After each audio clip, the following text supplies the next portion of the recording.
Hello makers, welcome to Sheer Stitchery. I'm Catherine Harris, and this is your spot for all things sewing and DIY. So today I wanted to share with you a sew along as well as a pattern review for the Coquelicot skirt from Wildflower Designs. Let's get to it.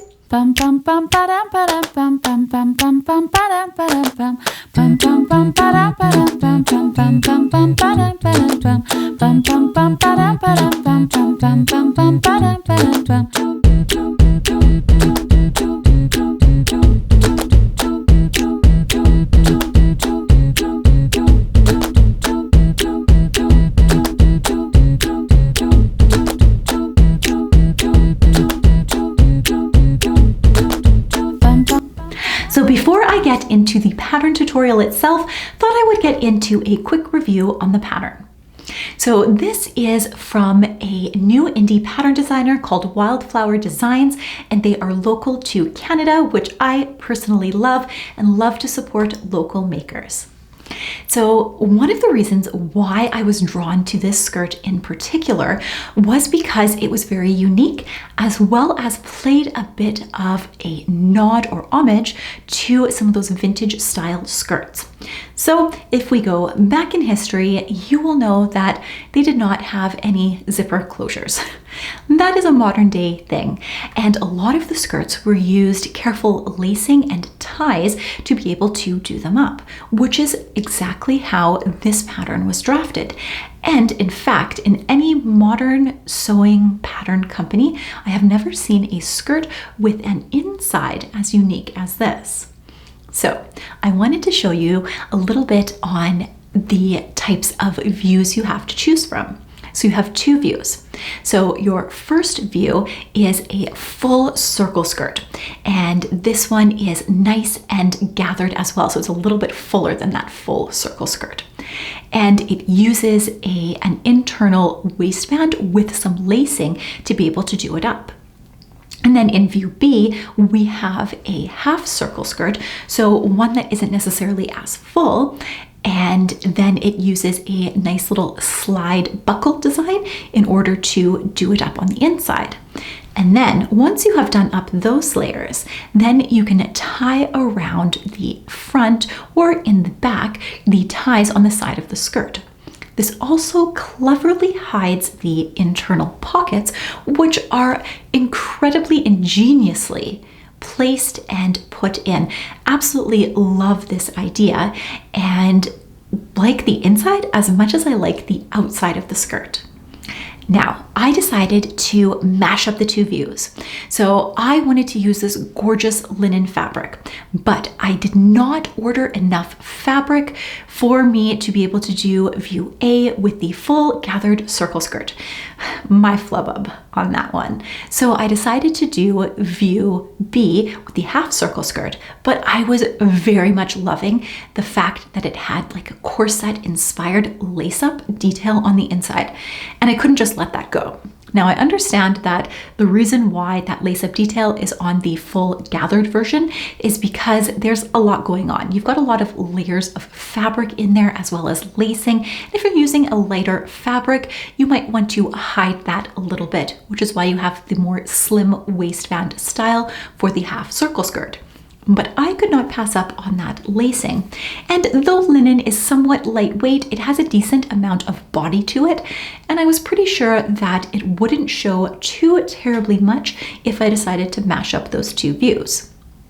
Another thing that I decided to do was to do a ruffle hack on the bottom. So what I decided to do is actually cut the skirt at the lengthen and shorten line and decide to make my ruffle the same width as that amount from the lengthen and shorten line and add in a nice ruffle on the bottom. And if you're wondering, I happened to get that fabric at Minerva, and I will link it down below if you want to grab the same linen that I have. It's beautifully printed, washes up like a dream, and the great thing about linen is it gets softer with age. So I'm just so excited to continue to wear this well into many springs and summers ahead. And yes, I know it is not spring or summer when I have made this. It was on my to-do list for much longer than it should have been. But I digress. So because I had chosen to do view B with the half circle skirt, I ended up having a decent amount of remnants available to create something else. And I originally drafted out a really cute crop top with like a nice shearing elastic. And after I had drafted it all out, realized I still didn't have enough fabric to be able to do that crop top. So I will show you that crop top tutorial down the road. But for now, I decided to use the picnic top from Charm Patterns on Gertie's Patreon page.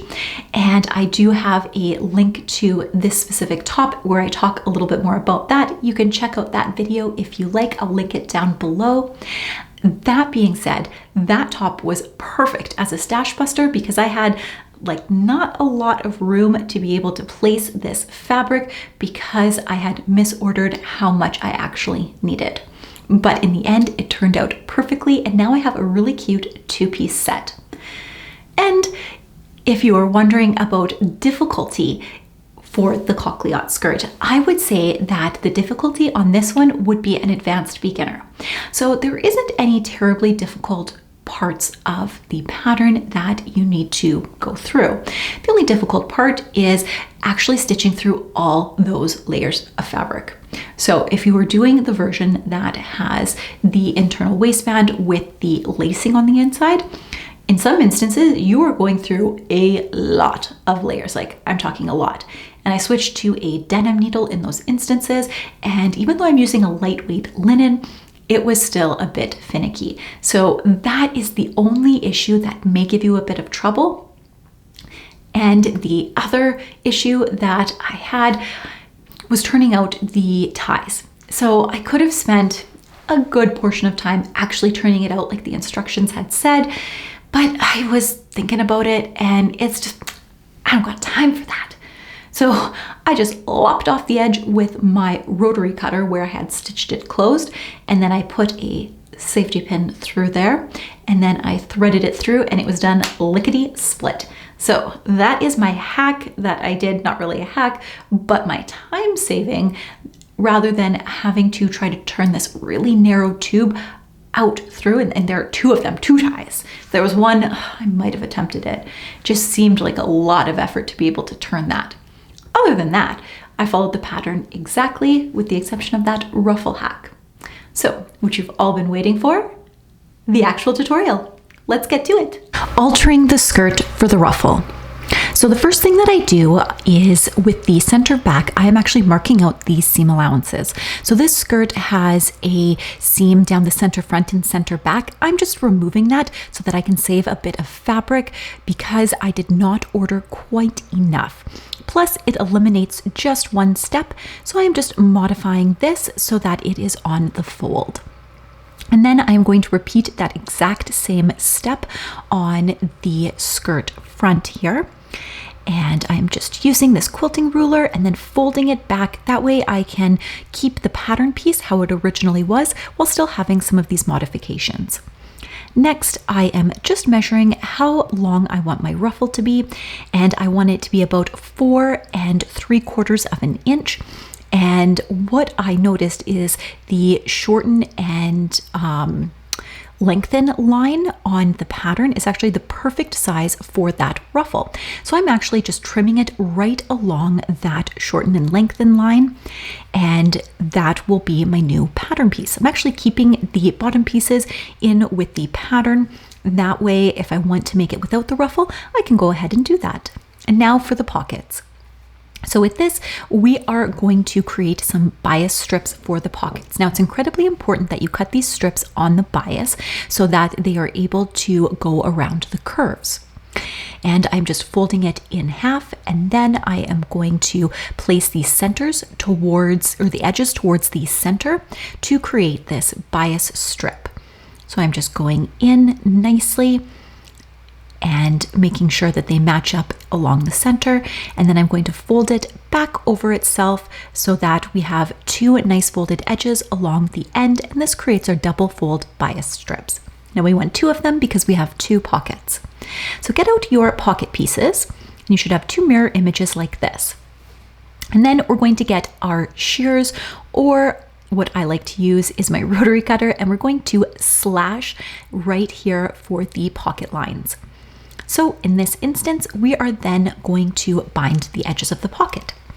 So you're going to take the bias strips you just made. You could use prepackaged if you wanted to, but I wanted something that matched perfectly. And then I am just pinning these along. Now you don't necessarily need to pin these in place. You could do this at the machine, but it does get fiddly in this corner piece. So I do like to pin it just to make sure that I've got everything exactly where it needs to be. And so I'm just going around this area, being very careful to stretch that out right along the curve. And then what we are going to do, I'm just adding it out just a little bit. I just created a little notch so that it lies just a little bit flatter. I'm going to repeat the same thing for the second end in here, just matching everything up. And that is what it will look like. I'm still having a bit of gathering pieces on this one pocket. The one pocket turned out quite nice. The other one, I just had to fiddle around with the pin placement a little bit just to make sure that I didn't get any puckers in there and it lied nice and flat, because you will see that on the front of the skirt, especially because I'm not making the gathered version. I think I got it pretty good. And then we're just going to top stitch that. And when you top stitch, be sure to catch both ends of that bias tape. And then I'm just going in here and trimming off that excess. So the next thing we're going to do is overlap the pockets, the amount that it indicates in the pattern. And I'm just placing a pin here just to make sure that everything is sitting nicely. And you want to overlap the side that has that little teardrop curve. That is the piece that goes on top. And then we are going to create the pocket bags after we have stitched that in place just to baste it. So you're going to place them right sides together. And then we are just going to pin all along the edges and the bottom here so that we can go over to our machine and stitch these pocket bags in place. So we're going to come and we're just going to go along the bottom and along these sides. And once that is done, you need to go in and clip these curves.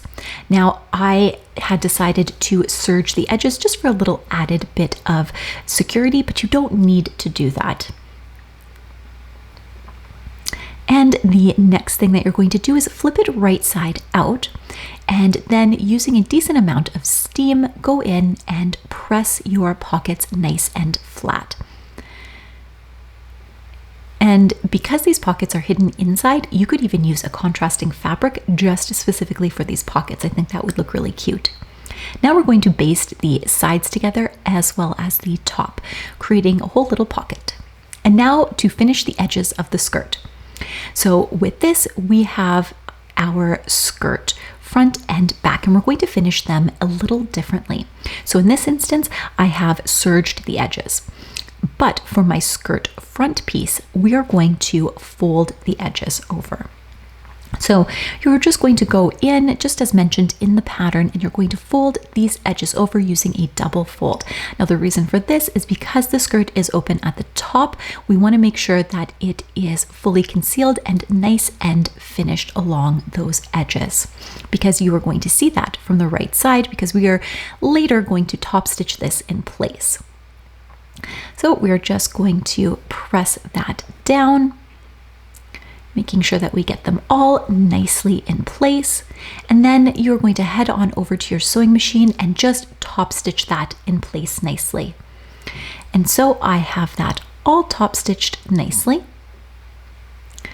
And now to attach the pockets to the skirt. So on the back piece, which has the serged edges, we are going to place our pockets right sides together with our fabric lining up those raw edges. And so just go in here and pin them in place. And you'll notice that I did overlock the edges of my pocket just to keep everything nice and tidy, because linen does fray. And I'm just matching it up right up to the very top here, pinning it in place, and then we're going to stitch using our seam allowance going right down the pockets. Next, we are going to cut a slit right up to, but not through, where that seam allowance comes. This will enable us to turn the pockets and press the seams open nicely. So when we press the seams, we want to make sure that they are pressed towards that pocket, and so that it lies nice and flat. And so just give it a nice good press in there. And then once that is all done, then we're going to top stitch along the edge of the pockets, just like so. You can see that it's holding that in place towards the pockets. Now for lacing the loops, or the loop lacings.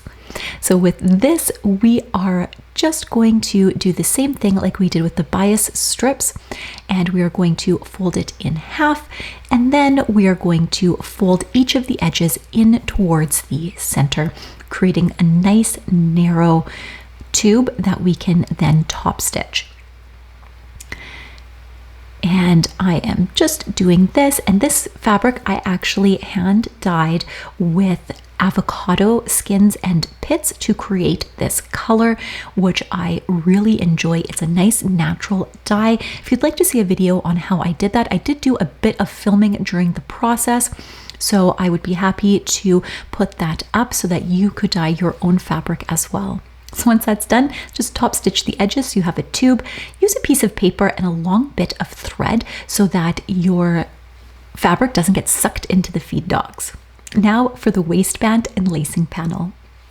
So with this, we are going to take the waistband and lacing panel, and we are going to place them right sides together.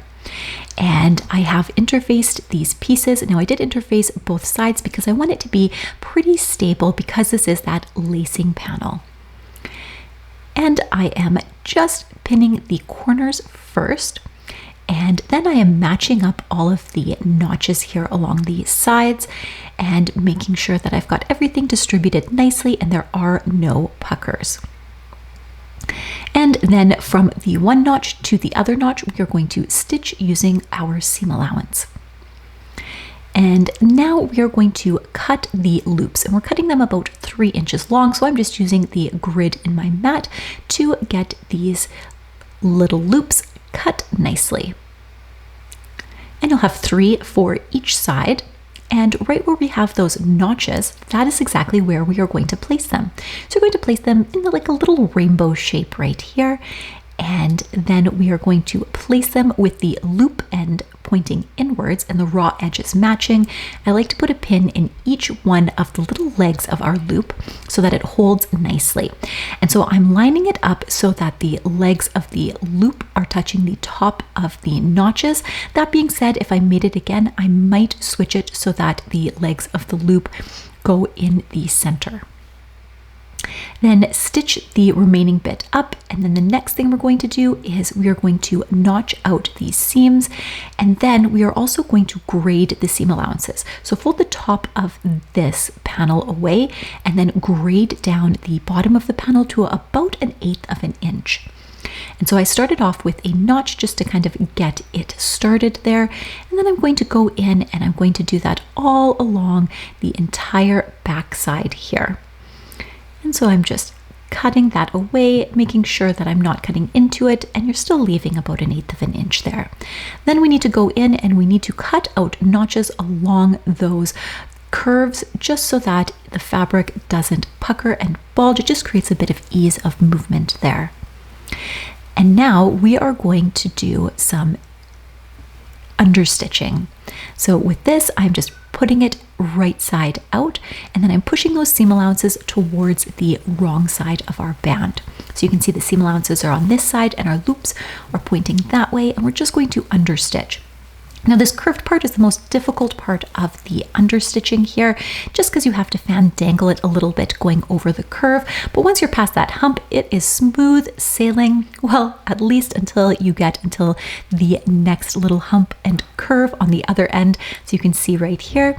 And you just need to make sure that you've got everything lying nicely underneath and just push those nicely to the side here. and go in, and this really helps when you go to turn your fabric and press it. It helps everything lay so nicely. Never skip the understitching. Trust me, it is well worth it. Next, I am going to flip this to the wrong side, and then I'm going to give it a nice good press. Now, in your instance, you should use a pressing cloth whenever you press. I am not, so you can see what I am doing a bit better. Then we're going to top stitch the edges, and everything should look just like so. And this would be the right side. And now we have our next little piece here. We're going to place it right sides together, and we're just going to stitch along the sides, leaving the top open. And then we are going to notch out the seams and once again grade those seam allowances down to about 1/8 of an inch. And when you're grading those seam allowances, if you have a piece that is interfaced and a piece that isn't, you want to grade the piece that has the interfacing on it as opposed to the one that doesn't. Obviously, it has more bulk, so it's going to lie a little bit nicer if you do that. I'm going to flip this out to the right side. I'm just using a point turner to really get in some of those corners there. And then we are going to head to our pressing station and give it a nice good press, just rolling all of the edges just to make sure that they are exactly in the place that we need it to be. Next, we are going to take the seam allowance and we're just going to mark the seam allowance. Now you can just press this in place.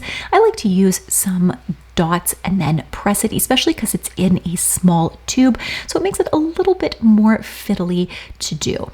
And then you're going to press both of those edges under right along the top here. And we are going to finish that by top stitching along the top and the sides. And then we are going to overlap this on our side, and we're just matching up those notches.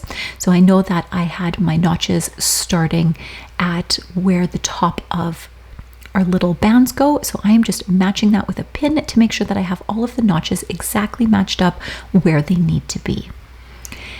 And once we have this pinned, we're going to top stitch this in place following the same top stitching line that we have used before.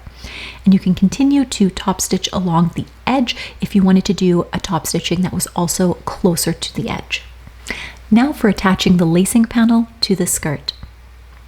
So with this instance, we are going to place our skirt wrong side up, and then we are going to place the lacing panel with the right sides facing the wrong side of our skirt. I know it sounds tricky, but it will make sense in a moment here. So as I'm flipping this up, we want to make sure that we are seeing the right side of the lacing panel, because that is what we are going to see when we are lacing it up. Hence the reason we have the lacing panel with the right side facing the wrong side of the skirt. And then I'm just matching up the notches and distributing the pins in place so that I can head on over to the sewing machine and stitch that. So once it is stitched in place, it will look just like so. Now for attaching the back waistband to the skirt. So we have the back waistband here, and it is interfaced, so do be sure to interface all your pieces according to the directions. And then what we are going to do is you're going to leave a little overhang on either end and then go ahead and pin it. And I'm just distributing all the pins in here, just along all of the edges.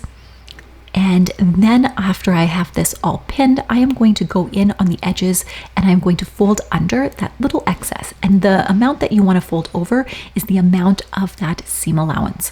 And then just go in and just, if you need to redistribute some of those pins, go ahead and do so. And then just do that and stitch it all together at the machine. And then because this is a slight curve, just go in and notch that curve and then press the seam allowances up towards the waistband here. And then you're going to flip it over to the wrong side, because we are going to just press over that corner as well as the bottom edge. So you're pressing over the bottom edge the same amount as your seam allowance, because this is how we are going to finish the inside of the waistband. And so we're just going to pin that right over. And so rather than pressing it right away, I'm actually going in and grading the seam allowances just along this area, because it is rather thick and I am finding that I think I just want to reduce a bit of bulk along here before I stitch this up. So next I am just going to pin this in place, and I am being careful to pin it just over the stitching line here because we want to be able to conceal that stitching line. Now we will be hand stitching this in place, but if you wanted to, you could machine stitch this, but it always looks so much nicer when you hand stitch it. So I am just going to get out one of my sharps. I've tied a knot at the end and I'm using a double length of thread. And I am just going to start by burying my needle going up into the corner here.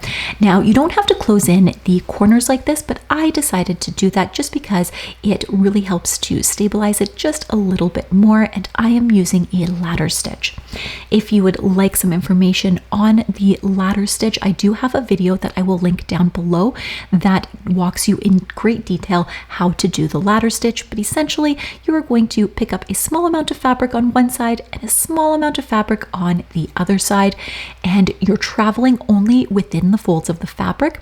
So the thread that you see is like the ladders on the rung, just going vertically from top to bottom. And this is what your skirt back will look like right now. Now we're going to attach the front waistband and ties to the skirt.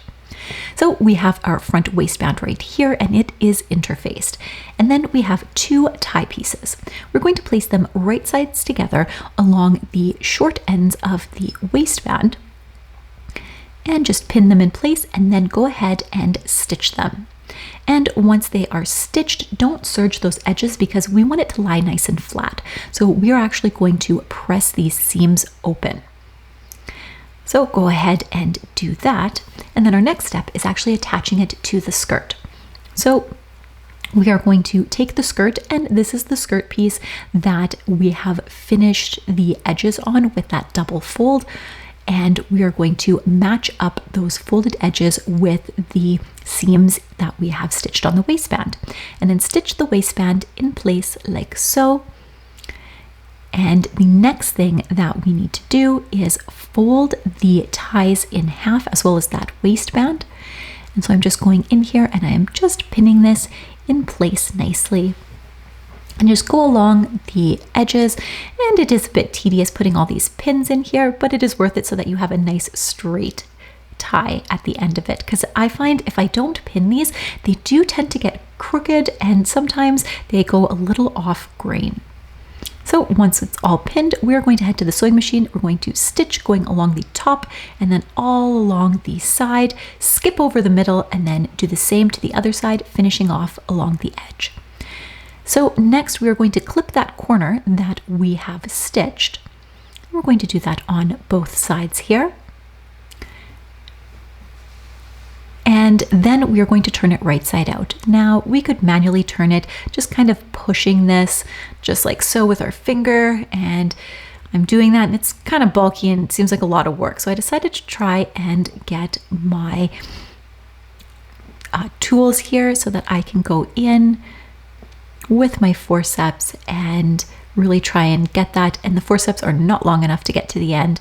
So you know what I decided to do? Yes, I cut off the ends. Oh, I know I'm dreadful. I didn't follow the pattern, but this is so much faster. Just pop a safety pin in here and then shoot that safety pin right through, so much faster. And I'll show you how you can finish the edges. Because I guess if you have the time, then, you know, it's nice to be able to push that through and you don't have any top stitching on the other end, but it works out nicely. So when you come over to the iron, you're going to want to press these ties nice and flat. And so you're going to want to make sure that the edge of the tie is right along the edge here. And I'm just folding under the ends. And I'm just making sure that nothing is twisted. And we do have that seam going right along the top and the bottom here. And I'm going to do the same thing on the other side of the tie, just going in here. And then I wanted to show you in a little bit slower version on how I go ahead and press that in. So I just push that in just about the amount that the seam allowance is. And then I give it a nice good press, and you don't even need any pins. And then I'm going to press this seam down along the waistband, and I'm going to stitch the ends. And I've actually top stitched along the end bit here. And then for the waistband, we're going to attach it the same way that we attached the back waistband, using that ladder stitch by hand. That being said, you could also use your machine to do that. And once it is done, I did decide to top stitch the bottom and top of the ties just because I thought it looked a little nicer. This is what it will look like. Now for attaching the skirt front to the back. So here's the back and here is the front. So what you are going to do is you're going to lay with both right sides up, the skirt front and the skirt back, right on top of each other, right along the side seam, just like so. And what I am doing here is I am just pinning the top of the waistband, and then according to the pattern, which is about 1 inch, I do believe, you are going to measure up from the bottom of the back skirt, and this is right where we are going to place a pin. And it's very, very crucial because that is where we are going to have a back stitch. So we are going to create a bar tack right here, and then we are going to stitch down. And I stitched down on the exact same top stitching line as I did along the front of the skirt. We can remove that pin because we want it to open right from the top. So we're going to repeat this process on the other side, and the other side of the pocket, we're just going to flip the skirt right like so. And then we are going to come up and match that waistband piece. So that's always the first pin that I put in place because we want to make sure that that is nice and even. And then I am going to go down. I'm making sure that the skirt is nice and taut and going down, and I can feel right where the edge of that pocket is. And I'm just measuring that 1 inch above that pocket, and I am making a mark right there. And that is where I'm going to put that bar tack. And I'm just going to pin that in place, making sure that I'm only going through the 2 layers and not to the other side of the skirt since it is doubled over on itself. And then I'm just pinning down the rest of the side because that is where we are going to continue our stitching. So we're going to go along here, bar tack, and then stitch down following the same stitches. And it should look just like this, where it opens in the front and you've got these 2 flaps. Now, I did notice that my hems were not even, and I'm not entirely certain why. So I am just going to trim the edges off here and fix this up, and then let it hang overnight. Now for adding the optional ruffle hem. So with this, I did it about 5.5 inches wide, and I have serged all of the short edges, and I am going to place this in a T, and I'm going to draw a line from corner to corner. And this is how you would attach bias strips if you've ever done quilt binding or bias tape. I'm just using some pins to secure it and then stitching it in place, and then we can go ahead and cut that off. I'm just going to serge it off so I have a nice clean finish. And then we are going to continue that for the remainder of our strips. And I do believe I did 5 width of fabric strips, and I put them into a circle and then serged one of the bottom edges. And then we are going to go in with our iron and we are going to press them over right along that edge. And so I like to press right along that serged edge. Now you don't have to serge it. I just find it's a really good measurement guide to get a nice crisp edge that is nice and straight and much faster than using a measuring tape. And then we are going to stitch the entire bottom ruffle. Next, we are going to mark the quarter points, so the half as well as all of the quarter points. And I've just marked the quarter points with a single notch, and I've marked the center front and center back with a double notch. Then I ran a length of running stitches or basting stitches, and I did 2 rows of them to create those gathers. And then I've quartered the skirt, and I use the side seams as the 1 notch. So then I am just going to lay out the skirt with the right side up, and then with the right sides facing on my ruffle, I am going to match up my double notches for the center front and center back of my ruffle and skirt, and then match up the side seams here. Now, because this is a long piece of ruffle, we are going to want to make sure that it's not twisted. And then the way that I stitched the ruffle gathers is I actually stitched those 2 lengths in between those quarter points as opposed to stitching them all around the entire thing. That way I can gather from either end between each of those pins.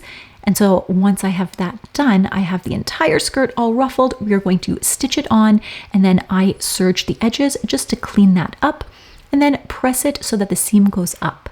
Now for the lacing ties. So with the lacing ties, we are just going to cut these out, and I find a quilting ruler works quite well when cutting that out. And I needed to cut out 2 strips of fabric that were the width of my fabric. And just as we did for the ruffle, we are going to attach those together on the diagonal, and then we're just going to trim it away, leaving a 1/4 inch seam allowance on this. And then we're going to fold it together just like the bias tape that we had folded earlier. And then we are going to stitch that down so we have a nice tie. Now with this, I am going ahead and finding the center of the tie. And so once I have found the center, I'm going to grab my skirt panel, and I'm just going to lay the skirt just as if I were going to lace it up. And then I am going to place the tie on, and when I place it in, I am going in through the top of the lacing. So just as you would with a corset, you're always going to be lacing through those loops, going up through the top and then crisscrossing over, or just like shoelaces, how you would crisscross over. And these are long lacing ties, and that is for a particular reason, because you need to be able to get in it nice and easily. So I would keep them that length. And now for the reveal. Bum bum bum ba-dum ba-dum bum bum bum bum bum ba-dum ba-dum bum bum bum bum ba-dum ba-dum bum bum bum bum bum ba-dum ba-dum bum bum bum bum ba-dum ba-dum bum bum bum bum bum ba-dum ba-dum bum bum bum bum ba-dum ba-dum bum bum bum bum bum ba-dum ba-dum bum. So I do hope you enjoyed this sew along, and do check out Wildflower Designs. They are a great little sewing company, and I'm sure there's going to be so many more really uniquely thought up patterns coming in the future from them. And if you do end up making it, do let me know. I would love to see your versions of the skirt, especially those inside details. Oh, they are just absolutely gorgeous. Absolutely love them. Until next time, makers, let's get our sewspiration on.